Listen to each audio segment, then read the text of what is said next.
What is going on, guys? Welcome back to the channel. For today's video, we're going to be checking out the Transformers Studio Series Deluxe Class Bumblebee. Based on the 2018 Transformers Bumblebee movie, this is actually Hasbro's second take on the design, with the first being incredibly lackluster to say the least. As with many of the live action films, the first wave of figures in particular always tend to suffer in the accuracy department, and this movie was no exception. Multiple changes were made to the script, such as that incredible opening sequence that solely took place on Cybertron and gave us not only some of the best designs to be seen on the big screen, but also figures. Those Cybertronian characters slap. As well as an entire deleted end credit scene that was supposed to reveal a G1 styled Megatron frozen underneath Hoover Dam, which would have been the link between Bumblebee and the original 2007 film. And the design for Bumblebee was no exception. The original look had him appearing way closer to the earlier live action movies, resulting in a figure that looked completely different in comparison to how he appeared on screen, making it easily one of the weakest entries into the line. But 7 years on, they are back with Volkswagen Bumblebee version 2,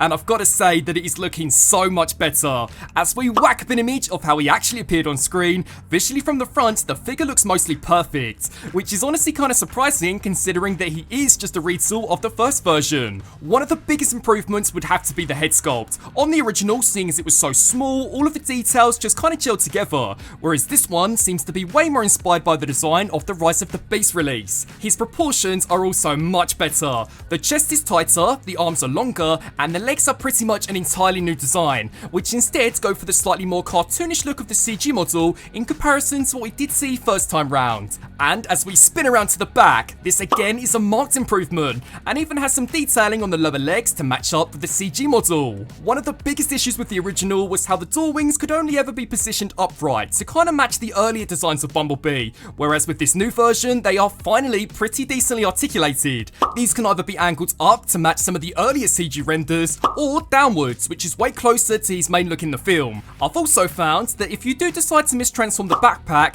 then you can kind of angle them down even further, but that really does just depend on whether or not you want to start messing with the look of the side profile. But in all, it is a very good retake on arguably Bumblebee's best looking design, and the idea in general that the Studio Series line is now old enough to the point where we are now seeing updates of some of its earlier figures is just crazy. This really opens up an entire box of potential redos that we can expect in the future.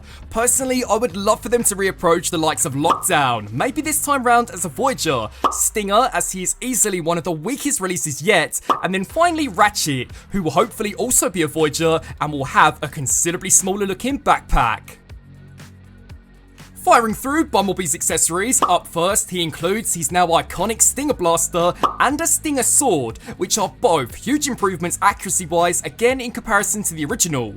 The only accessory that the first version did include that this one doesn't would be an interchangeable battle mask, which seeing as how much it was featured in the movie would have been something I would have liked to have seen included. But as for the other two that he does include, these both near seamlessly integrate into the forearms to really give the impression that, much like in the movie, these have transformed out of his arms. Buzzing through Bee's posability, this is where the figure does kind of become a bit of a mixed bag, as whilst he's a lot less cluttered in comparison to the original, he is surprisingly missing quite a few points of articulation. So the head is on a ball joint, this can look up, down, tilt side to side and rotate left to right. The shoulders can kick forwards, backwards, as well as all the way out to the side. The elbows are ball jointed so can spin, as well as bend to 90, although unfortunately this guy is missing both wrist and waist articulation, which are 2 points which I most definitely do think they could have included. The hips though are ball jointed so can kick all the way forwards, as well as a tiny bit back, but have no issues in kicking out to the side to a pretty decent range. The thigh can spin, with the knees being able to bend to 90, and then finally the main foot itself is incredibly articulated, because in addition to kicking forwards and backwards, this can also rock side to side and can be rotated. But to really see what sting this bee is packing, let's now put him through the pose test.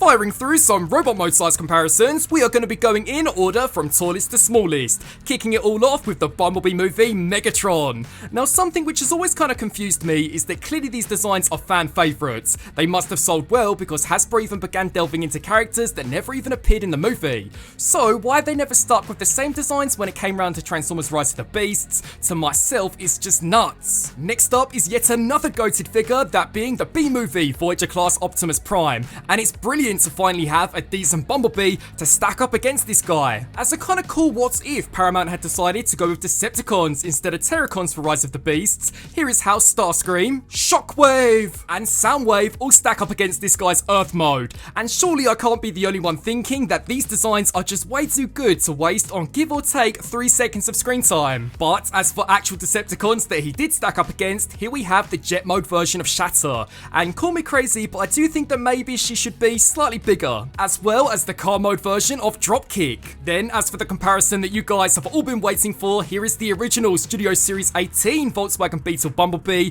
and without doubt, the new version absolutely decimates this guy. But is it better in comparison to the off-road Bumblebee? Honestly guys, I'm not too sure. This to myself has been by far one of the best entries into the line. Then finally, rounding things off with the Rise of the Beast Bumblebee, I've got to be honest and say that I do still prefer this guy in comparison to this guy.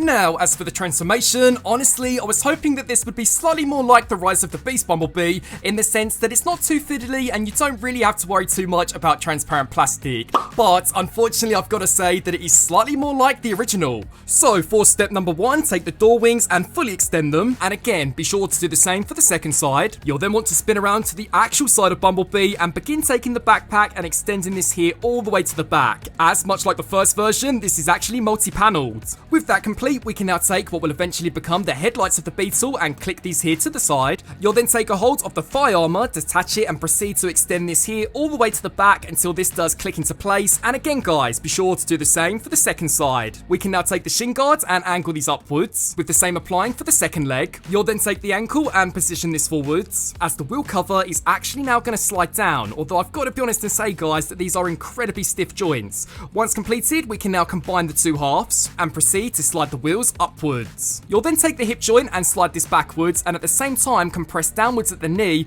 until eventually you have created something which should be looking like this. We can then take both halves and combine these here directly down the middle, forming the back end of the vehicle. Now, to make things slightly easier for the next steps, personally I would recommend to take the door wings and angle these here backwards, as we are now going to take the headlight, use this in order to pull this here out to the side, as we are now going to slide this here all the way down. As to match the transformation of the original, the entire backpack is going to slide down and will attach into what was originally Bumblebee's shoulders. We can then take a hold of the back end of the vehicle and connect this into place, because the door wings are also going to slide backwards and will snap into a whole host of different tabs and slots. To properly make sure that everything is snapped into place, we can now take the wheel cover, flick this forwards, and hopefully it should click into the door. You'll then take the shoulders and rotate them, and proceed to make use out of this hinge joint to pull these here inwards. And these will lock in by 2 points, the first being this tab into this slot, so slide this backwards until it does snap into place, with the second being this tiny tab sliding into the hip.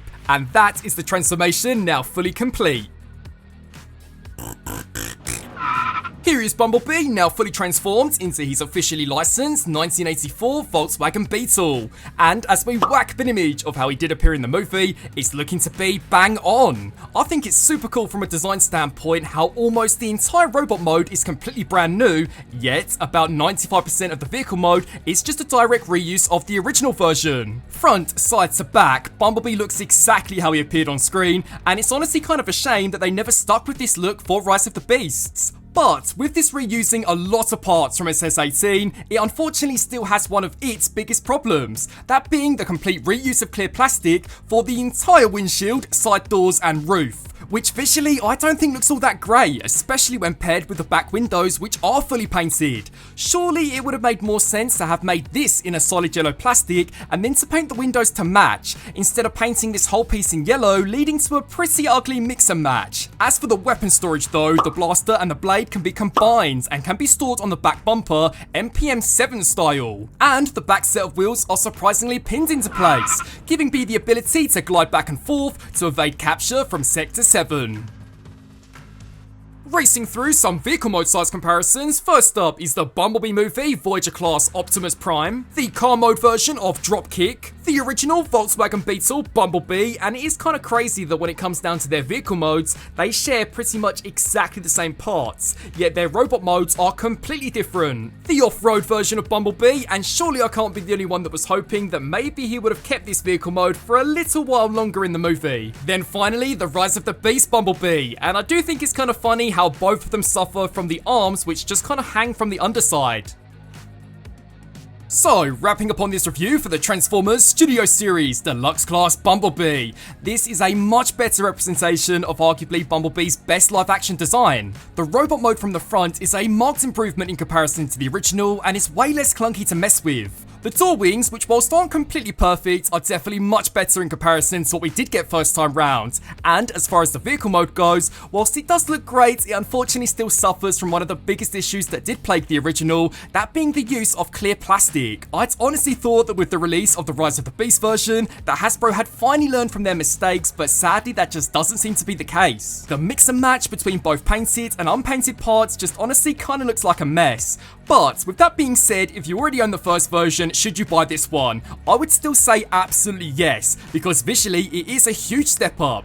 I would love to get your thoughts on Bumblebee 2.0. What do you guys think? As always, I thank you all so much for watching, and until my next video, I'll see you then. Transform and roll out!